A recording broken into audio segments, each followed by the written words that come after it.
Hello everyone. Today we'll be learning about the molecular cloning pipeline, which is essentially a set of methods that allows us to insert our gene of interest, otherwise known as our insert, into a cloning vector in order to produce a recombinant plasmid that expresses the protein that we want to study. Now, we may want to do this for many different reasons, one of which could be for protein tagging, for example, a 6 histidine tag. And this could be for purification of the protein by affinity chromatography, or it could be for detecting the protein uh, using an antibody via its tag, or for immunoprecipitation. Another could be for protein production, where we produce things like insulin in organisms that are able to divide very rapidly and produce lots and lots of proteins. And another could be for gene deletion or insertion, which will come in under another topic we'll explore later that's called genome editing. And also, one of the biggest things that we use the molecular cloning pipeline for is in functional studies. For instance, we want perhaps we want to mutate a gene to see what sort of effects it has on the function of a protein. Perhaps we also want to overexpress, the gene from a stronger promoter to see what happens when we produce lots and lots of proteins and what the effects on the phenotype are. And perhaps we can also, delete the gene or insert the gene in order to study its functions. And these all come under functional studies. Now, of course, there are many, many other applications of the molecular cloning pipeline, and it's one of the most important and fundamental processes that a molecular biologist should have in their toolkit. So it's very important to understand this well. Now we move on to an overview of the molecular cloning pipeline. So we'll go over what each of these steps means inside this submodule. And the goal here is to give you an understanding of what we're trying to do and how we achieve it. So the first thing we have to do is to isolate the insert to get our gene of interest from the organism. And the way we do that is we first isolate the genomic DNA, then we use it in a PCR reaction to make lots and lots of it, and then we check that the PCR was successful. Then we can stick our gene of interest, which we amplified in the first step, into a plasmid vector so that it essentially has a carrier to sort of replicate and you become incredibly numerous. So we do a digest and we ligate it to get the recombinant plasmid.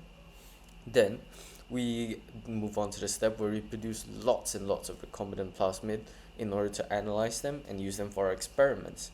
And we call this process recombinant vector propagation. And finally, we can check whether our recombinant vector is correct through a series of techniques that include sequencing as well. So before we delve into the actual steps of the pipeline, we should first understand what a plasmid vector is. What is a cloning vector? Well, a plasmid is simply a small double-stranded circular DNA molecule. So you can see this plasmid is circular, contrary to the DNA that we think of, which is linear. And these plasmids can actually replicate autonomously within the cell, meaning they don't divide, they don't replicate together with the chromosomes. They do it independently on their own. So now let's delve into some features of a plasmid. So the first is the origin of replication, which is a DNA sequence that serves as the starting point for DNA replication. So this is where our replication is initiated, and this zone is where your whole DNA replication machinery comes and assembles, and your whole DNA replication bubble forms in order to replicate the plasmid. So this sequence is interesting because it is rich in adenines and thymines, and it has a low proportion of guanines and cytosines. And this actually allows for easier unzipping of the two strands because, as you know, AT base pairs only have two hydrogen bonds, whereas GCs have three hydrogen bonds. So it's easier to unzip this and begin replication.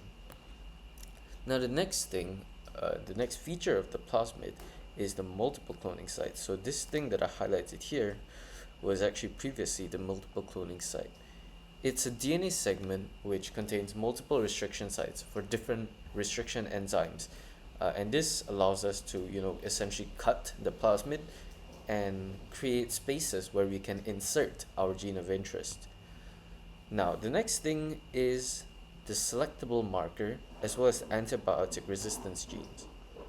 These two things help in the selection of cells that have taken up the plasmid compared to those that don't have the plasmid. Now, of course, you also have the promoter in your plasmid vector, which helps to express the gene of interest. And these are essentially the main features of a plasmid vector, which allows us to insert the gene of interest and to propagate it inside of a cell. So now that we understood what a plasmid vector is, we can move on to the actual molecular cloning pipeline itself. So the first step, of course, is to isolate the genomic DNA from our organism that we're interested in so that we can get the genes that we want from it. So DNA isolation is a very, very standard method. In this case, we want the genomic DNA. So the first step is to lyse the cells. So we start off with a mixture of cells from the organism, and we want to lyse them, meaning to break them open, get out all the cellular material, including the DNA, the proteins, and lipids and whatever is inside. And typically we do this using SDS, which is a detergent that helps to disrupt the membranes. After cell lysis, we want to separate the DNA from all the other material that was inside the cell. So how we do this is through phase separation using phenol chloroform. What happens is that the DNA is solubilized inside the aqueous phase, and it's actually less dense, so it stays on top compared to the proteins and lipids in the other layers.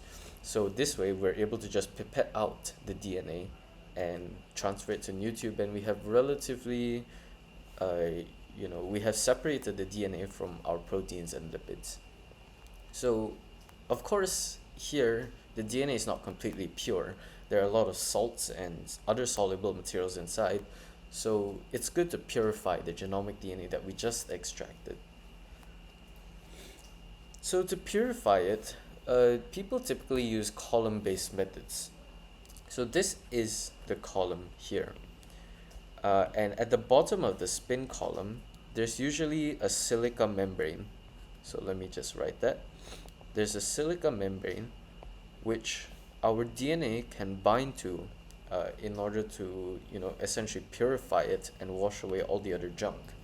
So our first step is for efficient binding of our genomic DNA molecules to the membrane, and we do this through the use of some buffers and chaotropic agents. Now, chaotropic agents are essentially chemicals which help disrupt the hydrogen bonding in water, and by doing so we are able to essentially reduce the solubility of the DNA in water and increase their binding affinity for the silica membrane. Now, after we do the binding step, we have to wash the DNA and we have to get out all the salt and stuff. So we'll typically use a bunch of different washing buffers in several different washing steps to rinse out any chemical impurities, for instance those from binding or lysis. And after we wash, we want to get the DNA itself from the silica membrane, and that is done in a step that we call elution. So typically we just add water to elute the DNA from the membrane, and the water will just solubilize the DNA, and we're able to capture it in the tube below, and we now have relatively pure DNA. So now that we have isolated the genomic DNA from the organism we're interested in, we can go on to do the steps which are really, really interesting now. So now we move on to a very important molecular biology technique, and it's known as PCR. We're using PCR to isolate and amplify lots and lots and lots of our gene of interest from the genomic DNA so that we can eventually ligate the gene of interest into a cloning vector and have our recombinant plasmid. So PCR works by effectively doubling. So it works by effectively doubling the number of DNA molecules within each cycle. So if I were to just show that diagrammatically for you, so after one cycle, you have 2 molecules. After another cycle, you have 4, and so on and so forth. So it's doubling after each cycle. And at the end of, let's say, n cycles, you will have 2 to the power of n of your gene of interest molecules. And, exponential scaling gets really, really large, and that's how we produce lots and lots and lots of our gene of interest. So the way PCR works is it's a cycle of 3 steps that occur at different temperatures that help to double the original DNA molecule that we're looking at.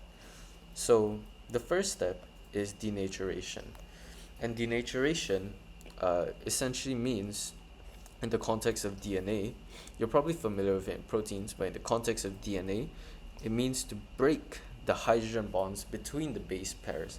And in doing so, we can separate the 2 strands of DNA. As you see here, the 2 strands are separate. And what this allows us to do is to perform the next step, which is annealing of the primers. Or perhaps I should mention first the denaturation.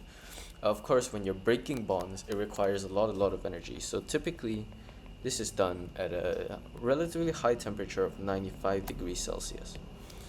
And once the DNA is denatured, we can move on to the next step, which is primer annealing.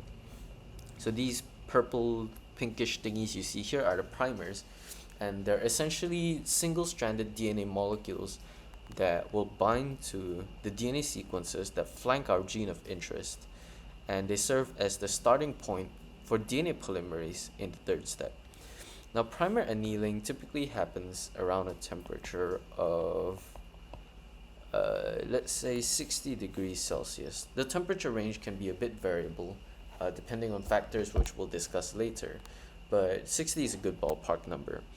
And finally, after we have our primers annealed, our DNA polymerase will essentially come on to the primers. They will latch on, and using the free 3' OHN, they will help to synthesize the sister DNA molecule of these templates.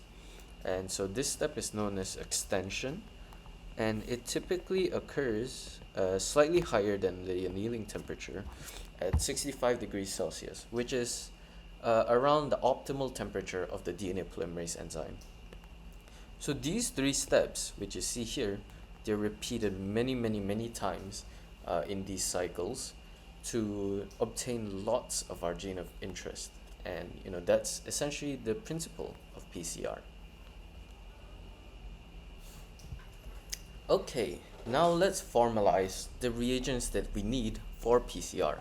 So the first thing that we need is, of course, our forward and reverse primers. So the forward primer is characterized by the fact that it binds to the 3' to 5' non-coding strand here. So this primer here is the forward primer, and the reverse primer binds to the 5' to 3' coding strand. So this is the reverse primer. And what the primers do is they essentially bind to the sequences flanking the insert, and they provide a 3' OH, which will be here. So there will be a OH here, and there will be a OH here, and these are the 3' ends. And essentially they serve as a starting point for DNA polymerase to begin extension, because DNA polymerase requires the 3' OH end in order to sort of attach an oncoming nucleotide. And that brings us to the next reagent, which is our thermostable DNA polymerase. One of the most popular ones in history that's been used for PCR is Taq polymerase. And it has to be thermostable in order to withstand the fluctuating temperatures and the high denaturation temperatures. So what it does is it catalyzes the formation of a phosphodiester bond between an oncoming nucleotide and the 3' OH of the primer. So DNA polymerase gets loaded here in our PCR reaction mix, and same thing for the reverse primer. And so let's say this is an oncoming nucleotide, and so it will come here, and DNA polymerase will form a bond between that and the primer. And same thing for this one, and it just continually does that and extends until the end of the DNA molecule, or until the end of the template, which in this case is here and here. So uh, those are essentially the two important components. And of course, something that's not written here, but which you should be able to tell, is we obviously need our template DNA to begin any sort of PCR reaction. For the buffer, most biological reactions require buffers, and it provides the optimal pH for DNA polymerase and contains some ions like magnesium for DNA polymerase to properly function. And of course, we also have our DNTPs, which are, like I mentioned, the building blocks for the DNA synthesis. They're essentially the monomers for which we synthesize our new strands. So now we move on to some considerations that you may have when you're running a PCR reaction. And so you can vary quite a few things when it comes to PCR. One of them is annealing temperature. So annealing temperature depends on the TM, and TM, we will explore what it is in a later slide, but this essentially means melting. This stands for melting temperature. And all you need to know for now is, if you increase the temperature, then essentially your primers cannot bind efficiently to the template, and amplification cannot occur. But if the temperature is way too low, then the primers will bind everywhere. There will be non-specific binding, and this means that you'll get a lot of products other than your gene of interest, and it'll be very, very messy reaction. And the next consideration that you may have is the extension time, and this depends on the length of the fragment that you want to amplify. So if your fragment is longer, let's say 2 kilobases, then you need a 2-minute extension time, because usually for Taq polymerase, it extends at approximately 1 kilobase a minute. And the final thing you want to consider is that for really, really big inserts like 5 kilobases, you cannot just run it in one PCR reaction, because you'll probably get a lot of errors when you try to run such a big molecule. You're trying to amplify such a big molecule, and also your polymerase will not be able to extend the entire thing. So there are other strategies to deal with this. For example, you can run separate PCR reactions for fragments of the insert and then stitch them together at the end. But that is beyond the scope of this course, and you can find out more by Googling probably. So now we have a question, and the questions in this course are designed to challenge you a bit, to encourage you to think a bit more about the material that you just went through. So you can take a few minutes to just try to work through this question on your own, and we'll go through it together once you're back. So this question is actually from IBO, so perhaps it would be about 3 to 4 minutes would be a good amount of time to solve this. So you can go ahead and give it a shot, and we'll be back here soon. Alrighty, welcome back everyone. So in case you tried to solve it, the answer to this question is number 2. Now, why is number 2 the answer? So the goal we're trying to achieve here, I mean, what the question wants us to do, is to figure out, what step of the PCR cycle which the reaction is no longer able to proceed, and what the limiting component is. So the limiting component is the thing that runs out first. So let's approach this question step by step. So the first thing that we want to do is recognize that, we want to sift through the information, right? So we want to amplify this DNA fragment that's 100 base pairs, but our primer length is 20 base pairs. So that means our extension, we're extending basically 80 base pairs. Okay, so now let's put things in terms of each DNA molecule. So for each DNA molecule, what do we need to amplify it? We need one primer pair, so we need a pair of forward and reverse primers. We need 160 DNTPs, and the reason is that we need 80 DNTPs for each strand. So for two strands, i.e. to replicate one whole DNA molecule, we need 160 DNTPs, and we also need two DNA polymerases, one for each of the forward and reverse primers to extend each of the strands.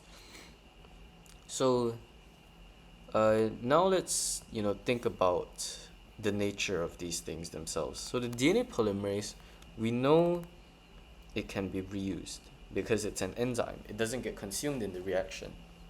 Whereas our primer pair and our DNTPs, they are consumed in the reaction. So we have to consider them cumulatively when we're trying to count, by what cycle of the PCR reaction, how much of our reagents we have used.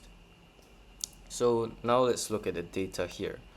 We see template DNA fragment. We start out with 4 copies. That means after n cycles, we will have 4 times 2 to the power of n DNA molecules, right?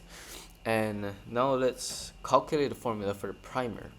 So for each primer pair, for each DNA molecule, we have one primer pair. So after one PCR cycle, or rather for the first PCR cycle, we need 4 primer pairs for each of the template DNA fragments. For the second PCR cycle, we need 8 primer pairs, which is 4 times 2 to the power of 1.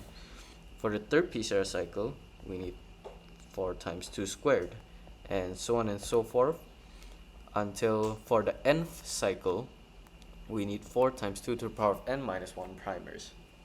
Yes? Okay, great. So we have this. Now for the DNTPs, it's basically just this, but we multiply it by 160.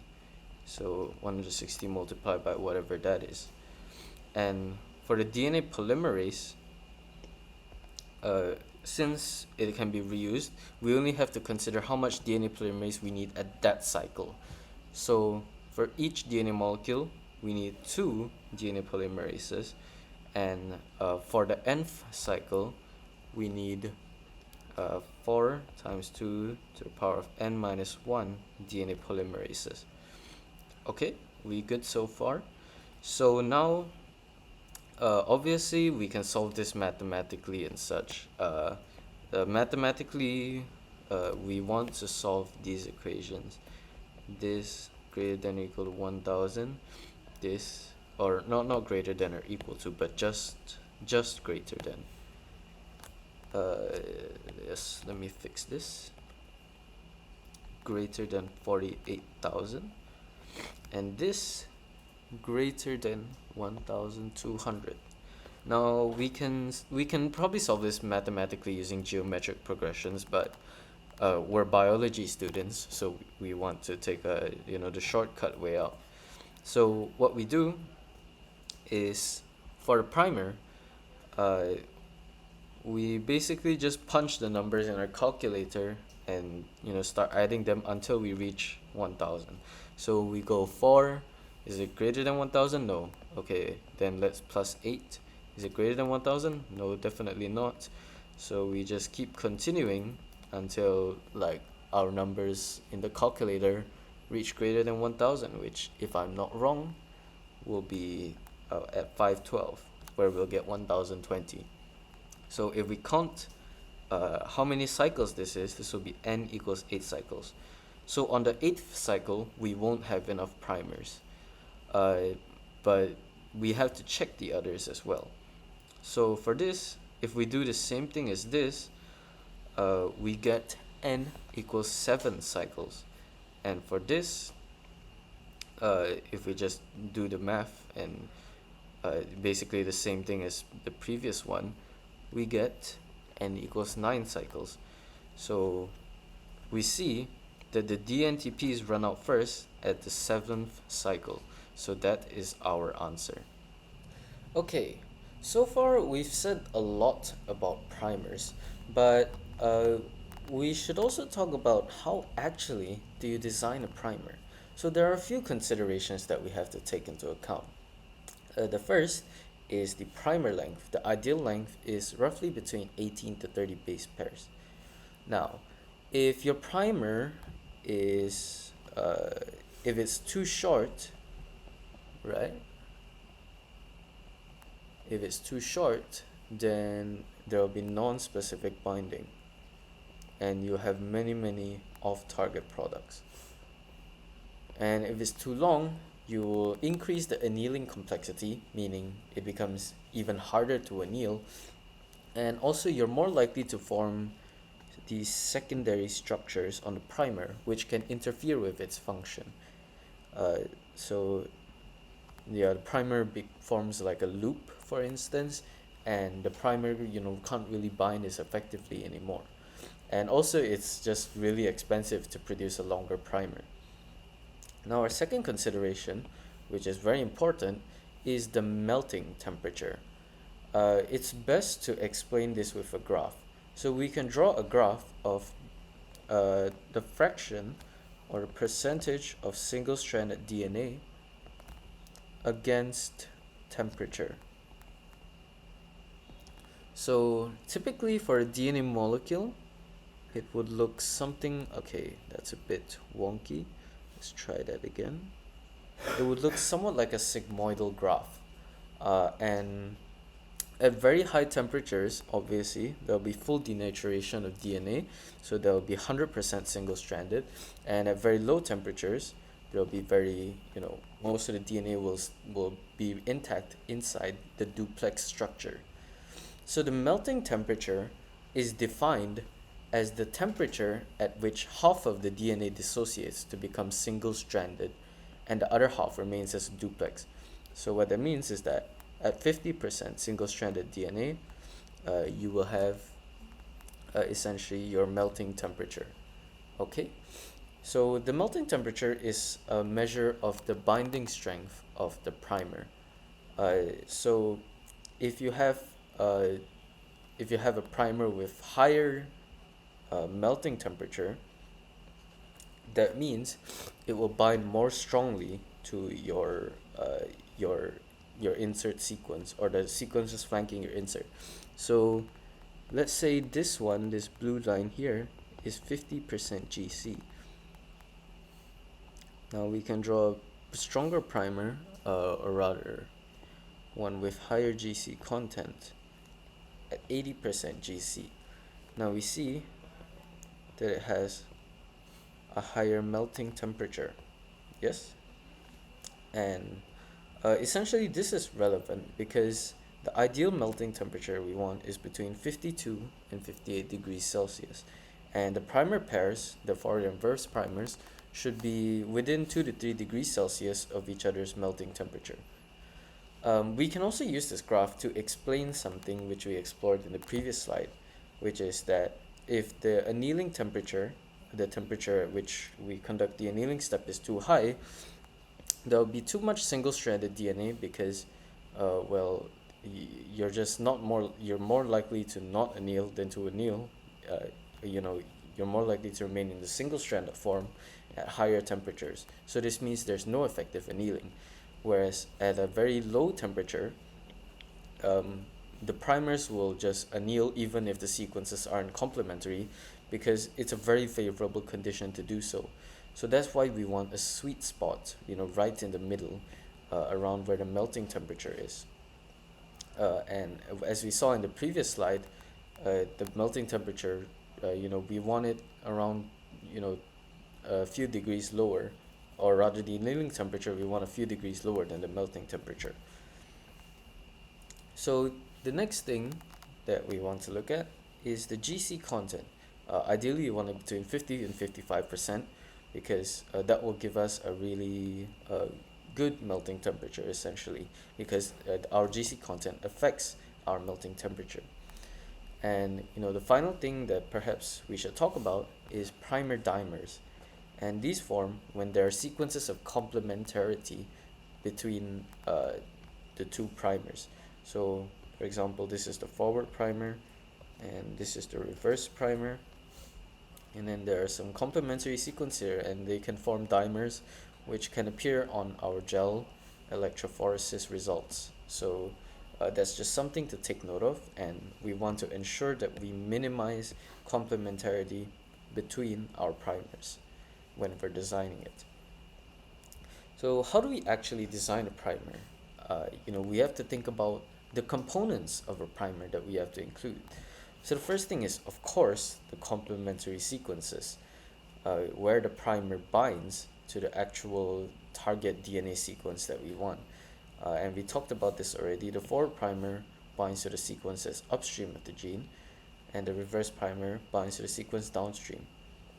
Now the next component, which is also important for eventually inserting our insert into the cloning vector, are restriction sites. So if I were to just illustrate what I mean by this, so let's say that these are the DNA sequences, yes, our target DNA sequence, and this is our reverse primer. Reverse primer, and this is our forward primer. We want overhang sequences with restriction sites. So that means we design a primer such that there are these sequences that don't really bind to the DNA, but rather hang outside, and these sequences contain restriction sites, so that we can cut the restriction sites and generate sticky ends later on. We also need these 3 additional nucleotides because restriction enzymes cannot recognize restriction sites when they're at the very end of the DNA molecule. So we add some random nucleotides at the end, just so the restriction site isn't all the way at the end and it can be recognized.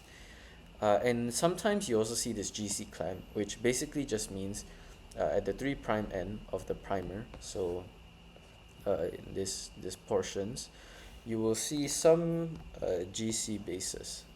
And this is essentially just to promote binding stability for DNA polymerase. So let's give an example of how to actually design a forward primer. So I have this sequence here, and I want to amplify it. So let's design the forward primer then, and we want to attach an echo R1 sequence. Okay, so the first thing we have to do is design our complementary sequence. So recall that the forward primer binds here, yes? So that means our primer is actually just this sequence, the coding sequence. So we can simply copy, part of the coding sequence. Let me just say around, 15 or so base pairs. So I'll do it all the way until here or something. Okay, so that will be the first part of our primer, the complementary sequence. So it is ATG, AAG, TTA, TTG, AGC, and that will be the 3' end of the primer. And now we want to attach this echo R1 site. So if it's just it's just overhanging, the echo R1 site will just be an overhang out here. So what we can just do is directly attach it, GAA, TTC, and then we put some random nucleotides at the end. So let me just arbitrarily choose CCC. and this will essentially be our forward primer. So recognize that this, sorry, let me find it. This is our complementary sequence. This is our echo R1 restriction site, and this is just some random nucleotides.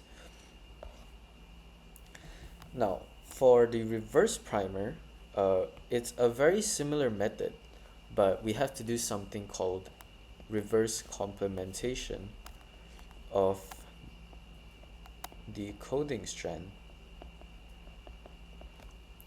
So what is reverse complementation? It means we just take a DNA sequence, we reverse it, and we take its complements. So for A, we pick T, for G we pick C.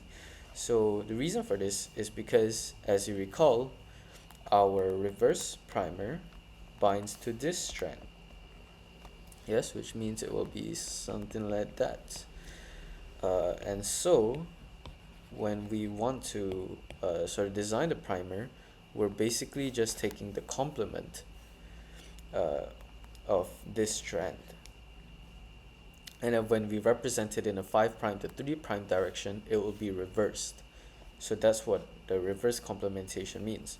So let's actually design the primer now. So let's select the complementary sequence. Okay, let's do until here, I suppose, around here. And now notice that this strand is actually just the complement of this strand. So what we can do is just copy whatever this strand is, and we reverse it. So if we take it, reading it from this direction, we have TCA, AGA, CGA, AGC, ATA, and that will be our 3' end. And now we can attach the restriction site. So you might be wondering something. Where do you attach the restriction site here? Okay, so we want the restriction site to overhang here, correct? And our 5' end, which will be here, is going to be on this side. Okay, relative to the restriction site, it will be here, correct? So we want to attach the restriction site on the left side of this reverse primer. So you have to reverse complement the restriction site, but the cool thing about the restriction site is that it's palindromic. So that means when you reverse complement it, you just get the same sequence. So we can just put GTC GAC here and then attach our overhang, and then we have our reverse primer sequence. So that is how you design the forward and reverse primers. Now we move on to an IBO question that requires us to integrate this knowledge. So you can spend about 2 or 3 minutes on this question. It shouldn't take longer than that. And I'll meet you back here in a bit. Okay, before we jump into the question, let's first note a few things about this. So this is an application of the molecular cloning that I talked about in the beginning of this lecture, which is that we can use it for protein tagging. In this case, what we're trying to do is insert our sequence of interest into a cloning vector which has a protein tag already. So this start codon is the one that is used. So this is the actual translation start. It is not this codon that is used, but rather this one that marks the start of translation. Okay, so now let's look. Okay, so with that in mind, we have to take note that we need to make sure when we're cloning our insert inside that it is in frame. Okay, so let's take a look at the first option. So this is a forward primer, the echo R1 site. So this and okay, so we have an ATG and the rest of the sequence here. Now let's ask ourselves whether we can use the echo R1 site. Now, okay, so if we were to use the echo R1 site, what would happen is after our whole ligation thing, our ATG would end up here, and then the rest of the sequence. And notice that it is out of frame with the original start codon. So the original start codon is like these three nucleotides, but this is out of frame. Our ATG is out of frame. So by using this echo R1 site, we'll introduce a frameshift mutation. So we cannot use this primer. For the second one, we use the SMA1 site. So this one. And it seems to be the same as the first one, except it just uses a small one site. And as we see here, there seems to be no problem because it looks to be in frame. So the ATG will start here, and then so on and so forth. So B is correct. Now for C, it's a reverse primer. So we look at from the back now, and it uses the SAL1 site. So this one, and okay, so the TCA AGA. So we look at this, and we look here, or rather, since our primer, the overhang is going to be on the insert, we look here. So if we read from the back here, the reverse complement of this is TCA, AGA, CGA, so on and so forth, and it looks to be correct. You can check it yourself. So this will be a good reverse primer. And for the last one, so this is a common misconception when it comes to reverse primers, is for you to put the to actually literally reverse the primer itself. What I mean by that is you have to take note of the directionalities. So this would be more correct if it was like this 5 prime 3 prime, and of course this section has to be over here. So this is what happens when you don't take note of the directionality of DNA. So this will not be a valid reverse primer, and this will be false. Okay, so far we've talked about primer design and PCR and amplifying our insert, but now we have to move on to how we actually confirm that our PCR reaction was successful, and we can do that through agarose gel electrophoresis. So this is a technique that allows us to see, rather separate DNA fragments based on their molecular weight or their size to check whether our insert has been correctly amplified. The first step we have to do in this experiment is to prepare our agarose gel and stain it with ethidium bromide. Now, I will help to draw a diagram to explain what ethidium bromide does. So this is the molecule of DNA that you would see inside of your gel. So ethidium bromide essentially is an intercalating agent that can bind to DNA. So this is ethidium bromide, and it can bind to DNA and insert itself between the bases. And when it is bound to DNA,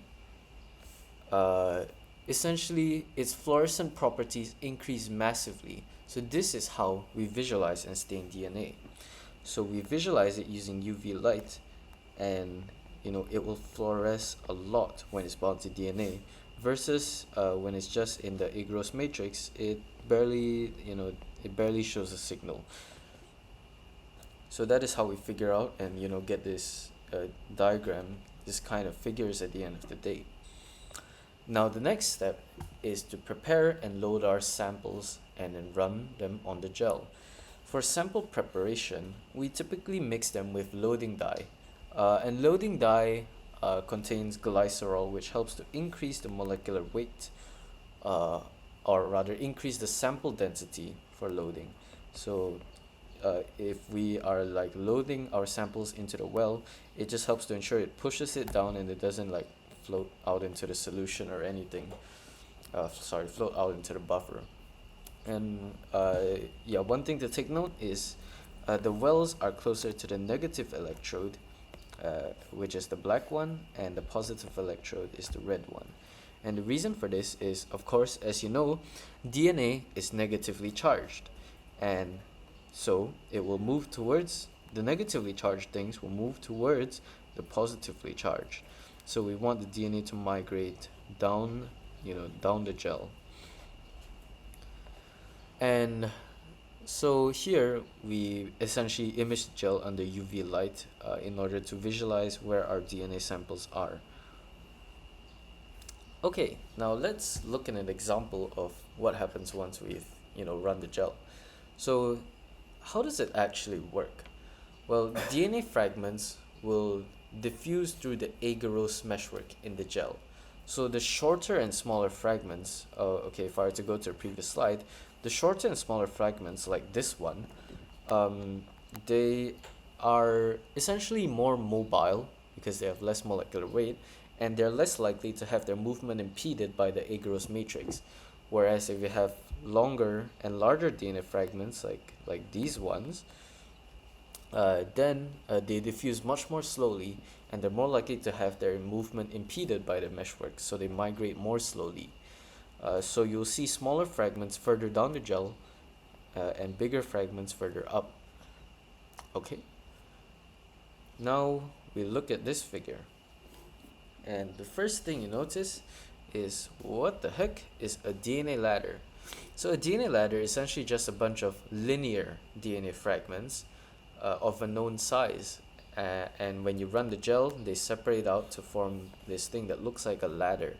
And it acts as a visual comparison for the size of your fragments in your samples. So, for example, in this experiment, we ran two different PCR reactions. In PCR number 1, we see we're able to read using the DNA ladder that this is roughly, let's say, 350 base pairs. So if our insert was 350 base pairs, then we can assume that our PCR was ran successfully. Now if you look at PCR number 2, this seems to be another different product in addition to the 350 base pair one, which might suggest that our PCR reaction wasn't specific enough. So when proceeding, we want to use the PCR reaction number 1. Okay, so what are some considerations that one may have when running gel electrophoresis? We may want to alter the agarose percentage. So we have a higher percentage for resolving smaller fragments. And why a higher percentage? Because if you use a higher percentage, you're essentially making the agarose matrix more complex and more rigid, which would more greatly impede the movement of DNA fragments. So your smaller fragments won't be able to just start running out of the gel, and you'll be able to resolve better. Whereas if you want to resolve larger fragments, you want to use a lower percentage, so you'll impede the movement of larger fragments less, and you'll be able to get a nice separation between the different bands. And voltage is simply, we don't usually alter it that much, but generally a higher voltage results in a faster migration. And if you use too much voltage, you'll melt the gel, and your experiment will break. And also running duration. If you want to resolve larger fragments, run it for a longer time. So now that we've learned about gel electrophoresis, let's move on to restriction enzyme digest, which is the next step. So after we've confirmed that our PCR products are correct, now we want to do the whole workflow that allows us to ligate the insert into our cloning vector. So the first step is to do an RE digest, restriction enzyme digest. But what are restriction enzymes? So they're just enzymes that cut DNA at specific recognition sites, and these recognition sites are restriction sites. Now, the most common types of restriction enzymes that we use in the lab are type 2 restriction endonucleases, and these recognize palindromic sequences. A palindromic, as I mentioned before, just means that when you reverse complement it, you get the same sequence. So let's take the echo R1 sequence, for example. So we reverse it, we get CTTAAG. We complement it, we get GAATTC, which is the exact same sequence. And that allows for some really nice properties in primer design that makes your life a lot easier. And type 2 restriction and denucleases also typically create sticky ends. And these sticky ends allow for base pairing between different DNA fragments. And this allows us to eventually make our insert and our vector come together. Okay, so this is a schematic down here of the echo R1 action. So you can see they cut in this sort of interesting manner to generate these sticky ends, the TTAA and the AATT. Okay, so to actually perform RE digest, we want to choose the appropriate restriction enzymes and the appropriate buffer for the restriction enzymes. So the buffer you choose depends on the restriction enzyme you use. And generally, different restriction enzymes will have rather different efficiencies in different buffers. And you want to choose the buffer that maximizes the efficiency of your specific combination of restriction enzymes. Okay? Another question you might be wondering is how do we choose what restriction enzymes to use? Now this just comes down to the choice of restriction enzyme for your primer. But how do you choose the restriction enzyme for your primer? Well, this depends on a few things. One, look at your DNA molecule that you're interested in. Are there any internal restriction sites? For example, if there's an echo R1 site inside of your insert, then you don't want to use echo R1 as a restriction enzyme. Now, the second factor is to look at your plasmid vector. So let's say this is your plasmid vector, right? You want to look at the multiple cloning site of the plasmid vector and see, what restriction enzymes there are, as well as what direction you want to insert your gene of interest in. So let's say there's echo R1 and SOL1 in this enzyme's multiple cloning site, and the promoter is going in this direction. Yes, so this is the promoter. So if we have our insert, let me color in blue here. If we want to stick our insert in, we want to have the echo R1 site here and the SOL1 site here, so that we can stick it in the correct orientation and allow it to be expressed from the promoter. Okay, so once you've chosen your different reagents, you just mix them together, and then you are able to just incubate at 37 degrees Celsius. At 37 degrees Celsius, because most of these restriction enzymes are derived from our body, or bacteria in our body, like E. coli, and our body temperature is 37 degrees. So, yeah.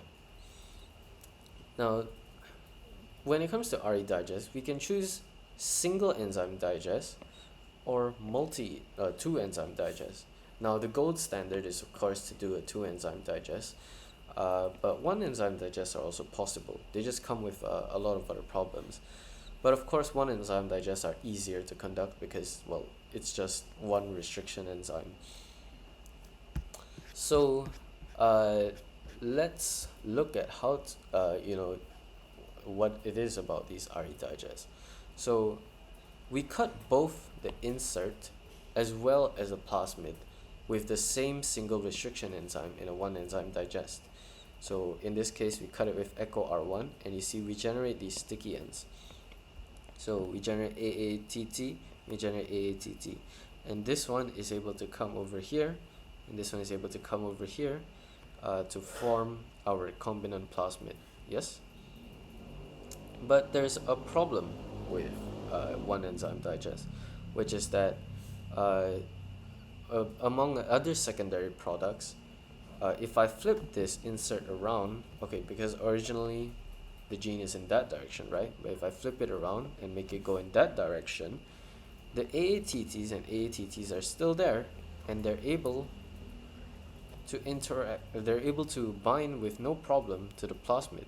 So in that sense, we can orient our insert wrongly if we decide to use a one enzyme digest. So that can be a problem. And that is why it is generally preferable to use two enzyme digest, where our inserts, we digest it with two different enzymes for the two restriction sites we put in, EcoR1, SAL1, and our plasmid. There are two approaches. One is to digest with the same REs, so that, you know, so that, oh, sorry, so that this one goes here, and this one goes here, and we retain both of the restriction sites when after we ligate. Another is to destroy, absolutely massacre this restriction site. And there are reasons that we want to do this. For example, maybe we want to reuse the restriction enzyme later on. I mean, we don't want, we don't want to have a restriction site here later on for some reason. It could be various experimental reasons, but in that case, what we can do is to use a restriction site that has the same sticky end. So SAL1 and XHO1, they both have the same sticky end. You see, TCGA is going to base pair nicely with the SAL1 sticky end. And in this sense, you will get a restriction site that is just completely, not recognized by either of the restriction enzymes. And so you sort of destroy the restriction site in that sense. Okay, so after we've done our RE digest, we of course want to ligate our products together. So we just combine them together and add T4 DNA ligase, and the T4 DNA ligase helps to create these phosphodiester bonds and sort of seal the insert into the cloning vector. Now, the outcomes of the digestion or the ligation, there can be a few outcomes. For a one enzyme digest, obviously you can get a normal product, but there are also a lot of secondary products. You can get a dimer of your insert, which basically looks like this. So the dotted lines that I drew here are the sticky ends. So they can dimerize. You can also get a vector dimer, which looks the same just with the vector. Or you can get the wrong orientation, which we discussed previously. Okay, if I can spell properly. Yeah, so wrong orientation, and obviously that is undesirable because you'll produce a completely bogus protein, So if I am able to draw, yeah, so the insert is oriented wrongly with respect to promoter. And another secondary product is the recircularization of the vector, which means that you just form your initial vector again. And there are ways around this, for example, phosphatase treatment. And phosphatase treatment is, you typically it's a must when you do one enzyme digest, because you remove the 5' phosphate from the sticky ends of the cut vector to prevent it from ligating to itself, since the DNA ligase won't have the 5' phosphate to work with. But your insert will still have it, so DNA ligase will be able to ligate the insert to the vector, but not the vector to itself. So phosphatase treatment is necessary in one enzyme digests.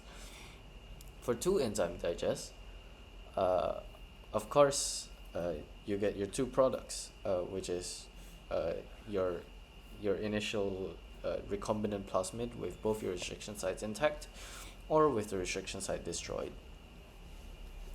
So now we go to a question, a bit of a recap on primer design, but also requires a bit of the knowledge that you just learned. So have at it and be back in 2 or 3 minutes.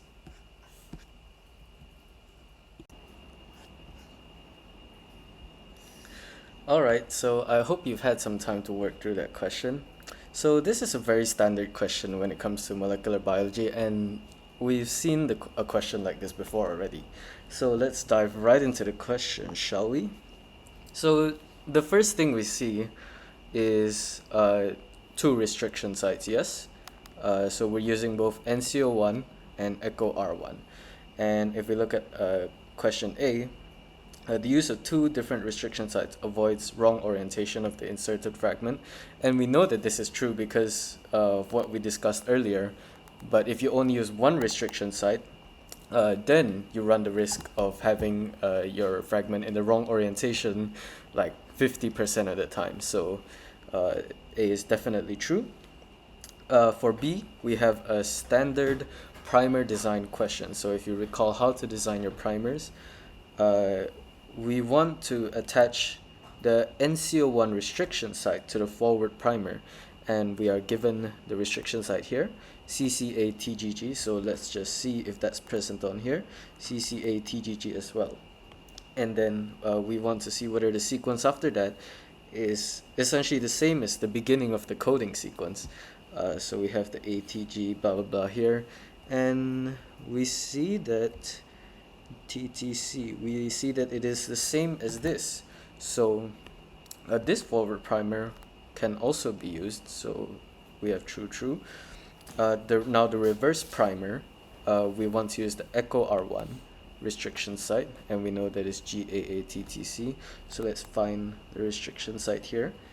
And now for the reverse primer, we want to see whether it's the reverse complement of whatever sequence we have at the back here. Now, just inspecting this, we can see that it's actually just the reverse of whatever this is, but not the complement. So we know that this is wrong because you have to obviously reverse complement it. And finally, the final gene product will consist of 189 amino acids at least. So we see the information here that it's 561 nucleotides long, and 3 of those nucleotides are used for the stop codon, which doesn't encode any amino acid. So we have 558 nucleotides essentially divided by 3, and that will give us 186 amino acids. So this is definitely incorrect. Okay, so now let's move on. So far we've looked at constructing our recombinant plasmid. Now that we have our recombinant plasmids, some of which may be correct and some of which may not be, we want to do the vector propagation. So we first have to transform our plasmids into E. coli, and we do this to replicate large amounts of the plasmid. So the principle of E. coli transformation is that we're trying to get our plasmid into the E. coli cells. Before we do that, we have to prepare the cells by suspending them in calcium chloride to make them competent. And by making them competent, we increase their transformation efficiency so that they can take up the plasmid DNA. So you might be wondering how calcium chloride, actually makes the cells competent and able to take up DNA. So let's imagine that this is the bacterial cell, and we have the DNA here. It's not very well drawn, but you get the idea. Now we know the DNA is negatively charged, yes, and we also know that the cell membrane is made up of lots of phospholipids which have negatively charged phosphate heads. So these negative charges will repel each other, which means that it's difficult for the DNA to come into close proximity with the cell membrane. Now that's where the calcium chloride come in. The calcium chloride supplies calcium cations. And what happens is the calcium cations can come in and neutralize some of the negative charges that are present on the cell membrane. And when that happens, your DNA can come into closer proximity with the cell membrane, and that prepares it for transformation. Now, for the actual transformation, there are two main methods. One is heat shock, and two is electroporation. But the main idea behind both are that they create drastic differences in the conditions that the cell is in, such that it creates these large pores in the cell membrane that are large enough for the DNA to come in and enter through. Okay? And you also might be wondering how we can sort of measure how efficient our transformation is.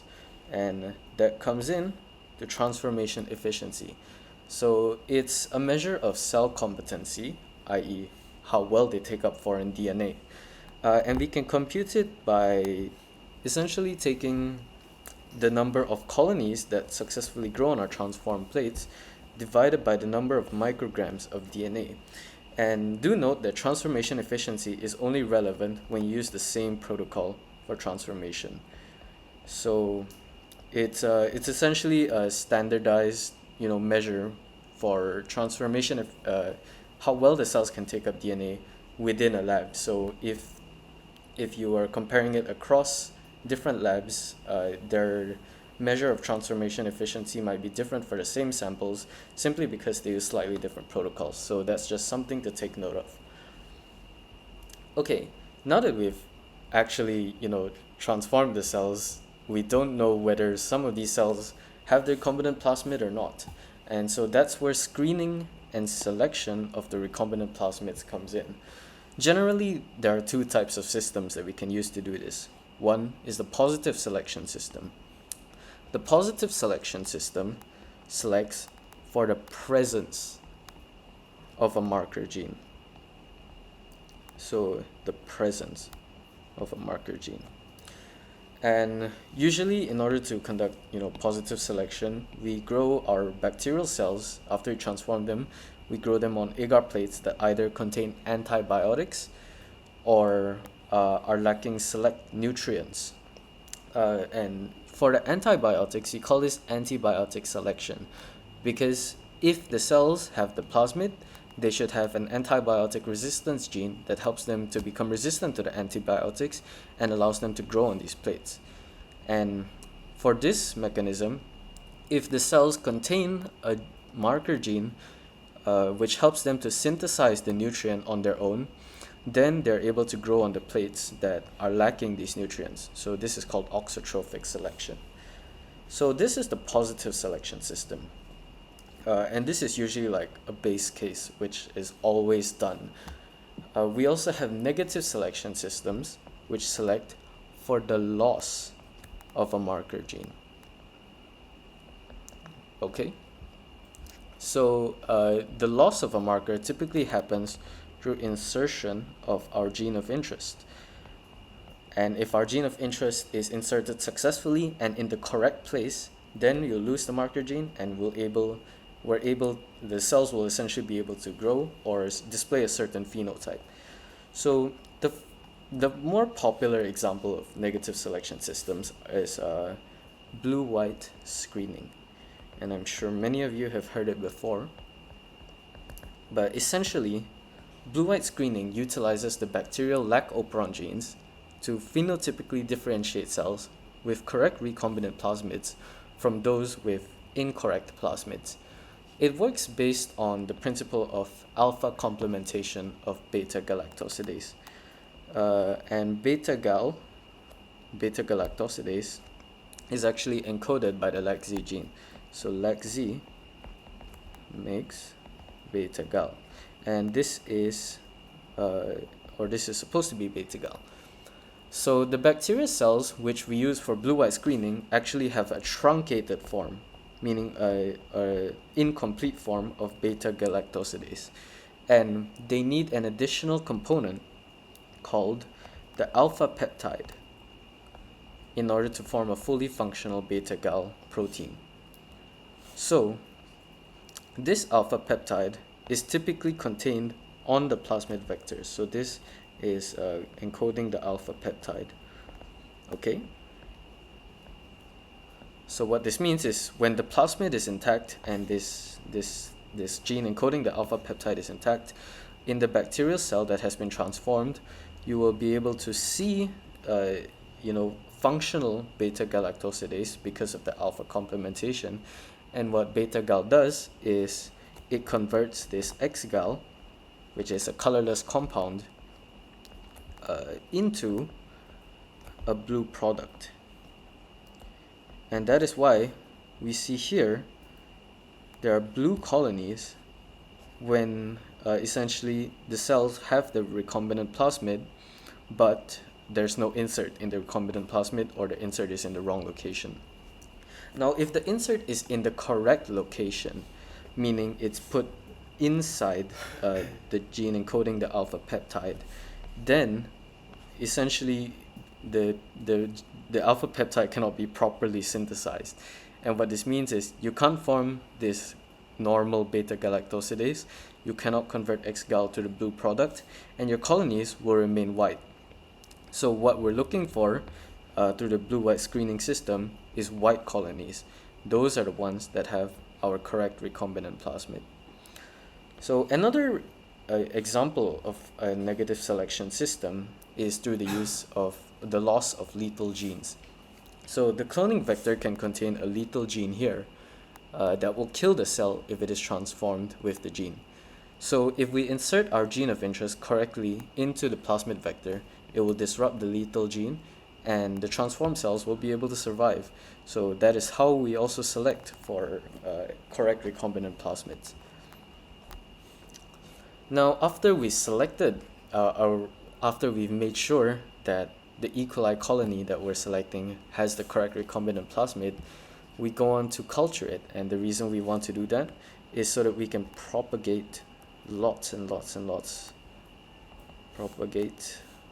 lots of our plasmids. Okay. And there's a very standard method to do this. You inoculate single colonies into LB media, which is Luria bertani broth. It's a very standard media to grow E. coli in, and you grow it at 37 degrees until mid-log phase. So mid-log phase it refers to this exponential phase here in the bacterial growth curve, and yeah, it's around this region here. And the reason we want to grow it until mid-log phase for this is that we want the highest copy number of plasmids so that we can get the highest yield of plasmid DNA. So let me just write that down for you. Highest yield of plasmids. Okay, now you might be wondering then what's the purpose of this stationary phase? Well, this stationary phase, you grow bacteria to stationary phase if you want to do protein expression studies, because in the stationary phase you have highest concentration of amino acids. So this is best for protein expression. But for our purposes, we just want it in mid-log phase for the highest number of plasmids. Okay. So after the cell culture, we then go on to isolate the plasmid DNA from cells.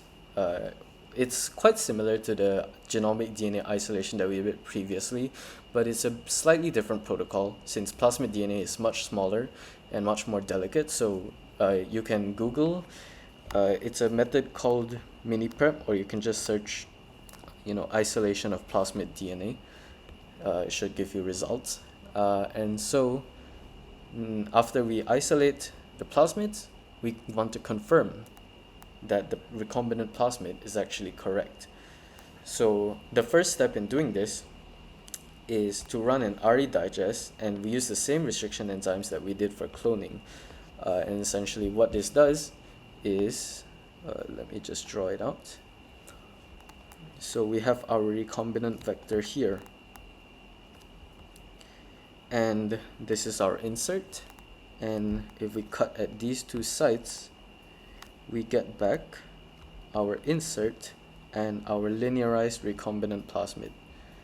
So if we look at this gel here, we see that sample 1 has, okay, so the empty vector control just means this linearized vector, and we just use it to compare and see if our samples, have a linearized vector inside of them.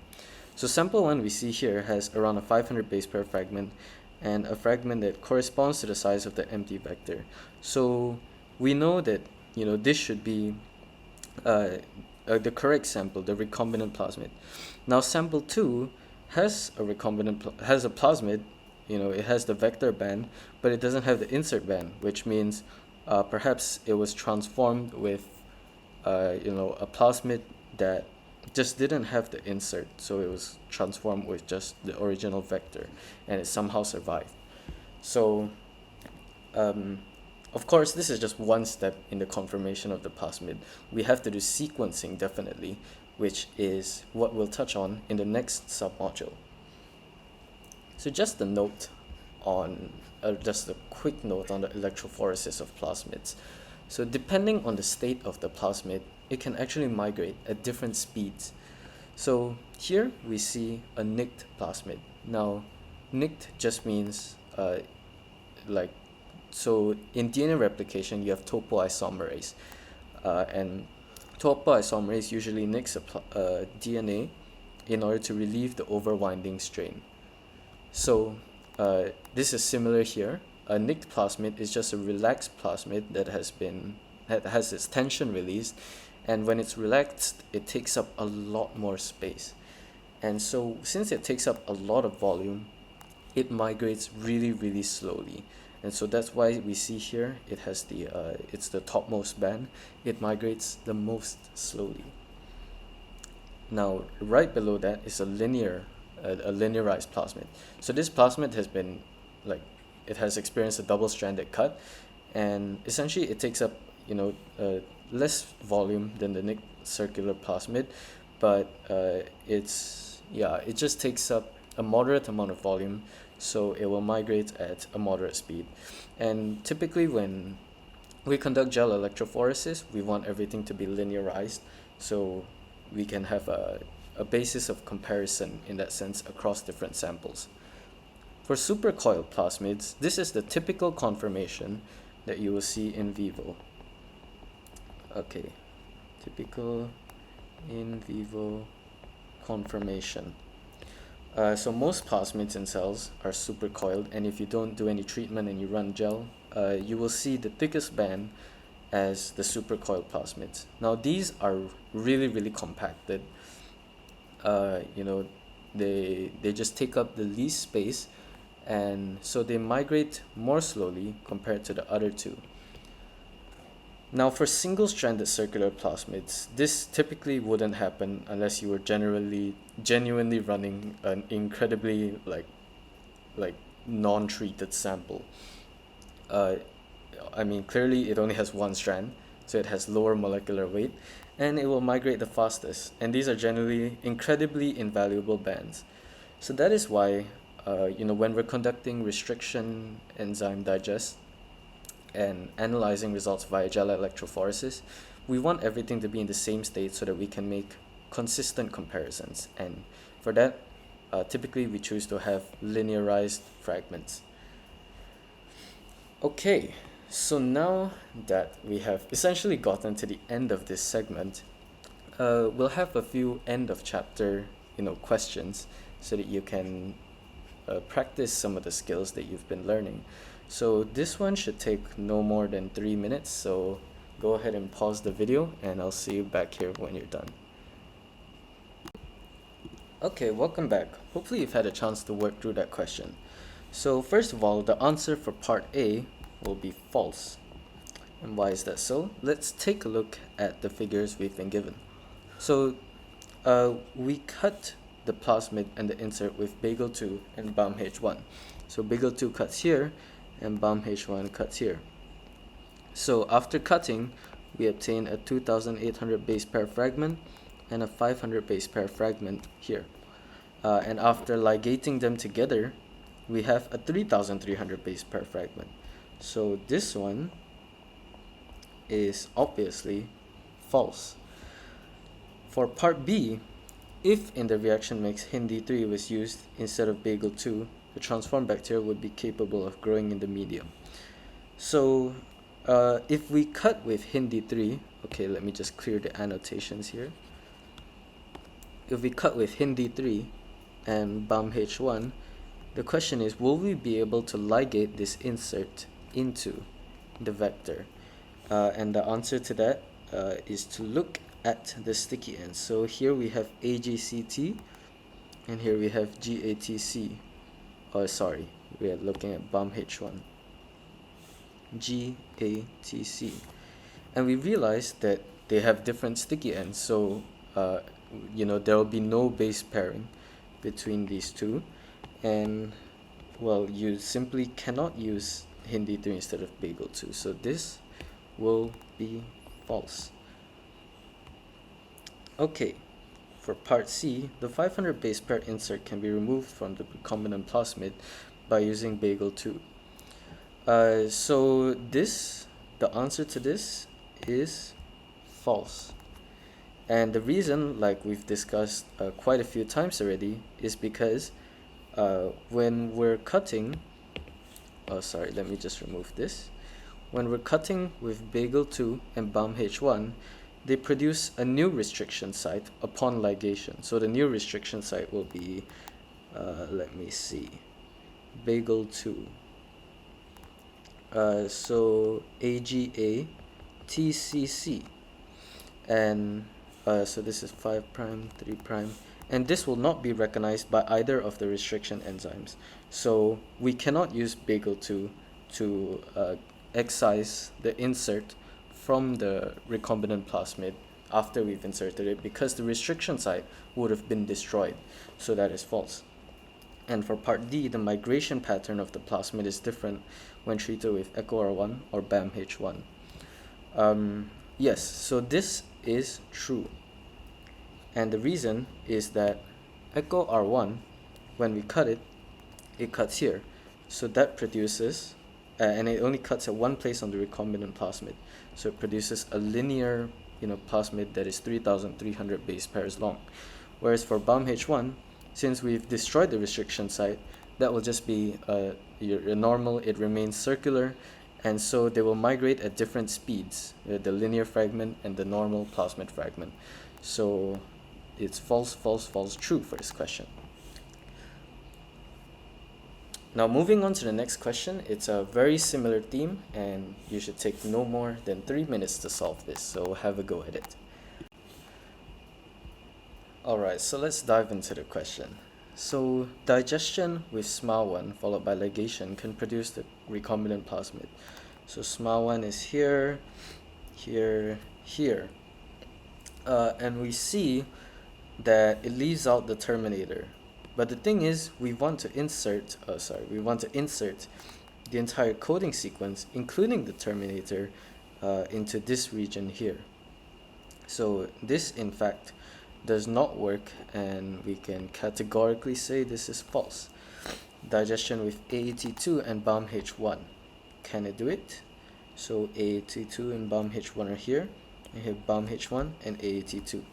Now the problem with this is that BAMH1 is here and AAT2 is here, and when we insert our coding sequence and terminator, it will be in this direction, such that the terminator is here and the coding sequence is here. So obviously that doesn't make sense.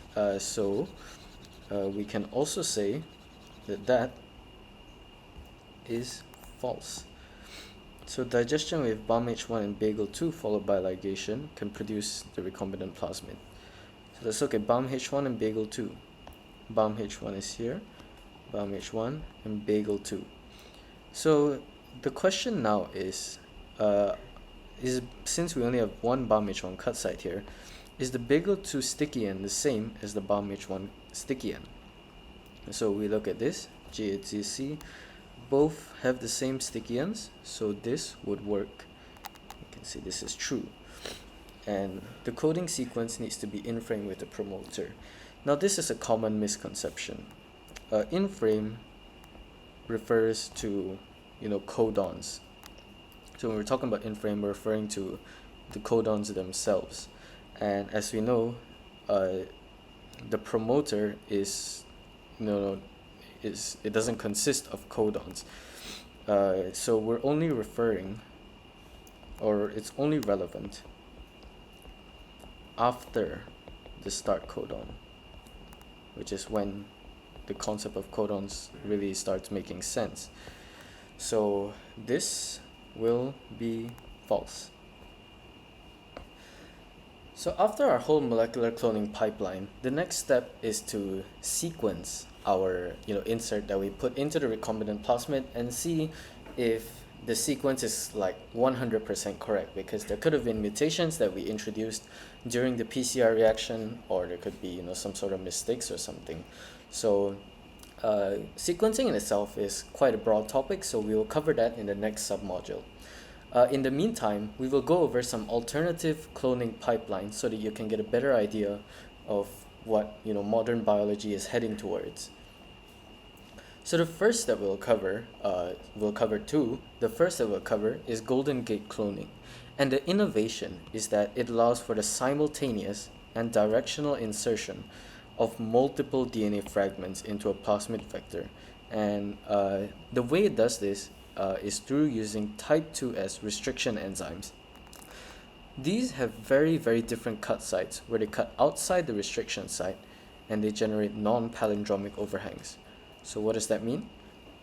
So if we look here, this is a type 2S restriction site, and it's composed of the recognition sequence, which is this sequence here, as well as 4 base overhangs. Now if you see these ends here, oh sorry, that's quite big.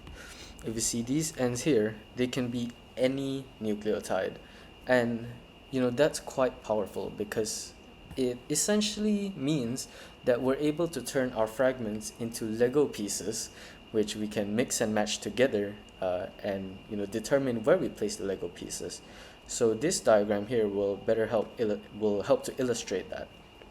So the destination vector, which is where we want to put our insert into, yes, we want to put these inserts inside this destination vector. It contains some of these type 2S cut sites, and the insert fragments will also contain these type 2S cut sites. Now these segments here we can introduce through PCR by simply extending the primer to include those components. So what happens then is we conduct an RE digest using the type 2S restriction enzymes, and it generates these overhangs. Okay, so you can see those overhangs there. And now what's cool about it is that these overhangs will match like so, and what you get in the end is a plasmid vector that contains multiple inserts inserted into it at once. So that's really the amazing innovation about Golden Gate cloning. The next method we'll cover is Gibson assembly. Gibson assembly's innovation is it doesn't need restriction sites for inserting our DNA fragment. Instead, we can insert our fragment anywhere we want in the vector, and it does this through using a 5' to 3' exonuclease. So the general principle is that we have two DNA fragments that we want to join together. So let's say this is the vector, and okay, let me write that out. Let's say this is the vector, and this is the insert, which we created through PCR. So through PCR, we add this segment here by extending the primer, and then essentially the exonuclease will chow down on the 5' ends in this direction, and it will allow these two complementary segments here to be able to base pair with one another. And when this happens, they anneal, and you just use DNA polymerase to seal the gaps, and you did your DNA ligase, and at the end of it all, you will have your recombinant plasmid without even having to use a restriction enzyme. So it's quite a cool technique as well. Now there are a lot of other molecular cloning pipelines which you can go and Google. A lot of them have different innovations which are really interesting, so I highly encourage you to do so. Okay, and that brings us to the end of the molecular cloning submodule. If you have any questions or you'd like to find out more, you can drop us an email or ask a question in one of our Discord channels. We hope to see you in another one of our videos. Thank you.